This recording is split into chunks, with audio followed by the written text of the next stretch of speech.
हज़रत सुलेमान अलैहिस्सलाम के दौर में एक शख्स ने एक खूबसूरत परिंदा ख़रीदा।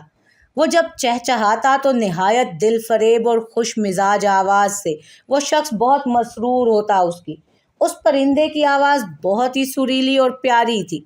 एक दिन अचानक उस परिंदे के पास उसी के जैसा एक और परिंदा आया और अपनी ज़ुबान में कुछ बातें की और चला गया।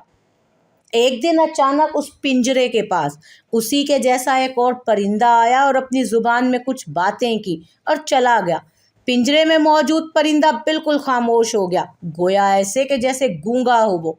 उसके मालिक ने 2-3 दिन इंतज़ार किया, लेकिन परिंदा बिल्कुल खामोश रहा। वो शख्स हज़रत सुलेमान अलैहिस्सलाम की बारगाह में उस परिंदे को पिंजरे समेत लाया और शिकायत की कि ये बहुत महंगा परिंदा ख़रीदा था मैंने, इसकी आवाज़ मुझे मसरूर करती थी, मगर अब न जाने क्या हुआ कि ये बोलता ही नहीं। हज़रत सुलेमान अलैहिस्सलाम, जो कि जानवरों, चरिंद परिंद सबकी बोलियां जानते थे, उन्होंने उस परिंदे से पूछा, क्या वजह है जो तुम खामोश हो गए हो? वो परिंदा अर्ज़ गुज़ार हुआ, ऐ अल्लाह के बरहक नबी, ये शख्स समझता है कि मैं खुश होकर चहचहाता हूँ, मगर हकीकत ये है कि मैं दीगर आज़ाद परिंदों को देखकर रोता रहता हूँ कि ऐ काश मैं भी आज़ाद होता तो कितना अच्छा होता। मगर ये मेरी ज़ुबान नहीं समझता, तो ये ख्याल करता है कि जैसे मैं बहुत खुशी से गुनगुना रहा हूँ। फिर एक दिन मेरा एक हम जिन्स मेरे पास आया।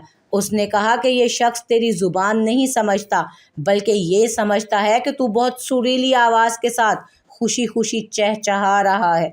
अगर तुम इसकी कैद से आज़ाद होना चाहते हो ना, तो रोना छोड़ दो, बोलना, फरियाद करना सब छोड़ दो कि इस पर तुम्हारे अल्फाज असर ही नहीं करते, क्योंकि ये तुम्हारे दर्द को समझ ही नहीं सकता। बस फिर क्या था, मैं तब से खामोश होकर सब्र कर रहा हूँ। हज़रत सुलेमान अलैहिस्सलाम ने उस शख्स से कहा, पिंजरा खोल दो और इसको आज़ाद कर दो, क्योंकि अब ये पिंजरे में कभी नहीं बोलेगा। उस शख्स ने कहा, अगर अब ये खामोश ही रहा तो बिला वजह इसको रखकर मैं क्या करूँगा।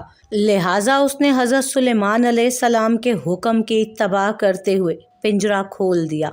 वो परिंदा फ़ौरन उड़कर दरख्त की शाख पर जा बैठा और उस शख्स को देखकर कुछ चहचहा कर उड़ गया। उस शख्स ने हज़रत सुलेमान अलैहिस्सलाम से अर्ज़ की कि ये क्या कहकर गया है। आप अलैहिस्सलाम ने फरमाया कि इसने कहा है कि अगर तू भी अपने गम और मसाइब से आज़ाद होना चाहता है तो खामोश हो जा और सब्र कर, किसी से कुछ शिकायत ना कर, तो तुझे भी एक दिन सारे गमों से निजात मिल जाएगी जो तू लोगों को सुनाता रहता है, मगर वो बेएहसास लोग तेरी ज़ुबान जानते हुए भी तेरी बात नहीं सुनते।